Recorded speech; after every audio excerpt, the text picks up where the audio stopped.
What's up, losers? Today I'm back with a fresh batch of posts from r/fatlogic to read and react to.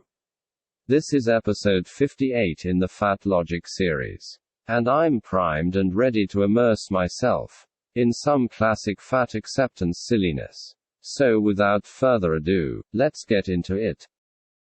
I've been writing about this in my article about gym culture. But we have an obsession with establishing complete control over our bodies. You can't control your body size. Yes, even with surgeries, still no guarantee of control. I think we forget that our bodies are living organisms, just like a tree can't control when it's time to lose leaves and change colors. Nor can you control the sizes of your body throughout life. Just as nature can't be controlled, nor can your body. White supremacy tells us we must establish control. But that's what whiteness is about. Control. Let go. Your body is a living organism of nature that is connected to you. White supremacy disconnects us. Okay, so I could probably say a few things about the whole whiteness equals control point, but I don't really feel like wading into all of that today. So I'll just say, plenty of white people are fat. And, more importantly, plenty of black people aren't fat. There's no reason why black people have to be overweight. And the suggestion that black people are inherently fatter than white people seems pretty insulting, and, dare I say it, racist to me, but that's just what I think. Oh yeah, and other racial groups, like Asians, also exist, and are, for the most part, thin, so I guess they're just the biggest white supremacists of all. Right, what a joke SMH. As for our bodies are living organisms, like a tree, that we can't control point, just wow, this is taking the abandonment of personal responsibility to another level. Like, trees don't have brains.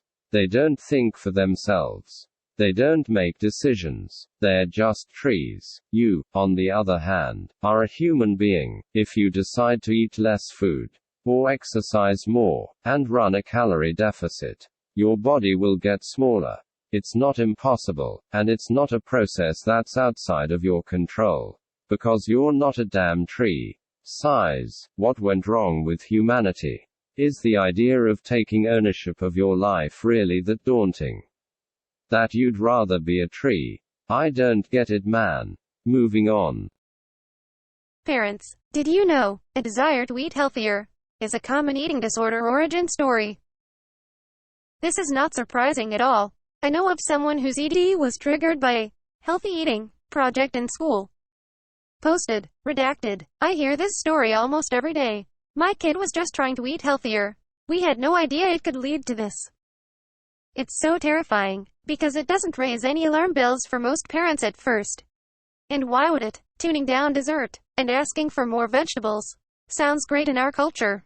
It's something kids are encouraged to do. By their teachers, by their doctors, maybe even by us, and yet, something that sounds so positive and wholesome can quickly lead a child into energy deficit, not enough calories, and into an obsessive, tortured relationship with food, exercise, and their body. I know how scary and confusing this is, because it happened in my house, too, and I'm passionate about spreading awareness to other parents. If you want to learn more about orthorexia, the unhealthy obsession with healthy eating, you can read my piece for redacted at the link in bio. You're passionate about spreading awareness. Sounds like you're spreading fear to me. I'm getting really tired of all this fear-mongering around diets leading to eating disorders. Not gonna lie, it's just such a cynical and misleading way of talking about a really serious issue, and it's not in anyone's best interest. Apart from fat activists who can take advantage of mass hysteria to promote their loony agenda. It's not in the best interest of people who might have reason to adjust the diet. I.e., people who are overweight. Or people who are not eating a balanced enough diet to get the nutrients that they need. Because it tells them not to make any changes to their diet, due to the risk of developing an eating disorder. When in reality, the vast majority of people who try to eat a little healthier are not going to end up developing an eating disorder, or a obsessive, tortured relationship with food, exercise, and their body. They will be fine, and the changes they make will likely improve their physical and mental health, rather than harming them. Discouraging people from making positive changes out of fear that something might go wrong is not protecting them. It's holding them back. You can't insulate people from any and all risk in life, because there are risks and drawbacks associated with everything, and that includes choosing to remain fat, or to maintain a blissful unawareness of deficiencies in one's existing diet. Discouraging people from making any changes in these regards is not keeping them safe. It's just condemning them to a virtual guarantee of ill health, which is not something that I can get behind. Fear-mongering about diets leading to EDs is unhelpful to people suffering from EDs as well, as it oversimplifies their mental struggles to frame them as just a diet gone wrong. Obviously, dieting can serve as a catalyst for disordered eating in some cases. But there is always something more going on psychologically that causes people to go down that road. And telling them not to diet isn't going to do anything to address those problems. Body image issues, self-destructive urges, a desire for control, and unresolved trauma are just some of the things that make someone susceptible to developing an ED, and these issues do not just magically appear if someone is presented with information about dieting. They are pre-existing and persistent. If someone does not have any of these issues, it is unlikely that they will turn to restriction or orthorexia as coping mechanisms. And if they do have these issues, they need to be properly dealt with, not obscured through a singular focus on dieting as the root of all evil. Overall, I think it's fair to encourage some caution with regard to diet practices, and the information about them that is offered to impressionable youths, but to reject the entire notion of healthy eating outright, by grandstanding about the dangers of EDs, is totally hyperbolic, and even more unhelpful. Let's maintain some perspective, please. Eating vegetables instead of cake one time is not going to destroy your child's life or something. That's not how any of this works. Your body protects your weight range with the same fervor that it protects your body temperature. If it senses weight has been lost, it sets forth a slew of physiological reactions to restore your weight. Q. Thinking about food all the time. Being driven to high-calorie foods. Trying to change your body's weight, especially in the downward direction, because bodies hate losing weight, because survival is like trying to change your body temperature. Free Peace with Food training available via link in bio. Plus, get on my email list and get weekly food and body healing advice sent right to your inbox. Hashtag food freedom. Hashtag health. Hashtag anti-diet. Hashtag emotional eater. Hashtag emotional eating. Hashtag weight set point. Hashtag set point weight. Hashtag health at every size. Well, this is a fresh take, isn't it? To begin with, I'm pretty sure the way the post describes the body's response to weight loss is at best misleading, if not straight up wrong, but I'm not a biologist, so I'll skip over the specifics and just assess the idea that the body works to preserve one's weight in the way that it works to preserve one's body temperature. Yeah, that's a load of rubbish. For one thing, hunger and cravings are not in any way comparable to processes like those that maintain body temperature, which operate on a level beneath our cognition. Even if you get really hungry, and you really want that Big Mac, you don't actually have to eat it. It's perfectly possible for you to turn it down. You have a choice. You can't, however, just decide that you want your body to cool itself down or heat itself up. Such things are not choices that are available to you. They are fundamentally, categorically different to one's conscious responses to hunger. Furthermore, you can say, biology will always win, all you like, but you can't make the people who have lost weight and kept it off disappear.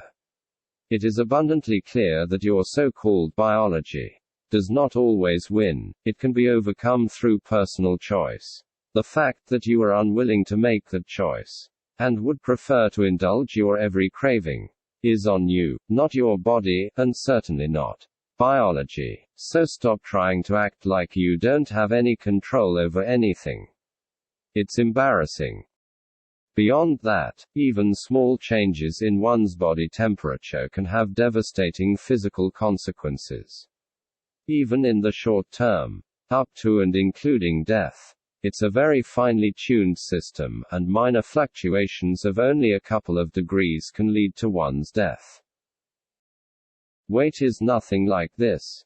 Depending on how heavy someone was to begin with, as many as hundreds of pounds can be shed, without introducing any risk to one's life or health. On the contrary, losing this weight will actually improve one's health and life expectancy, as compared to remaining in a state of morbid obesity.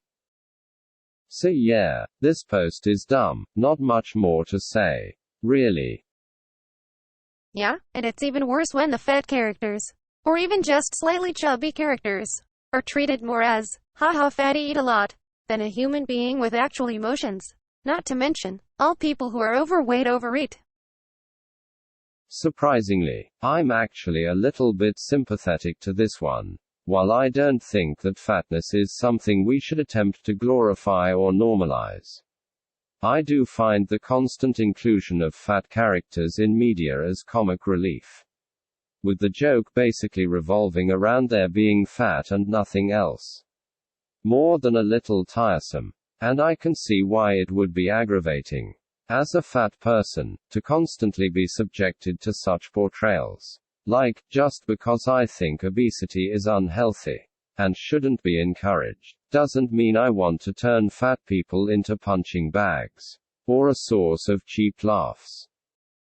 I genuinely care about fat people. I value their humanity, and I want them to lose weight, because I think that it will make them healthier and happier.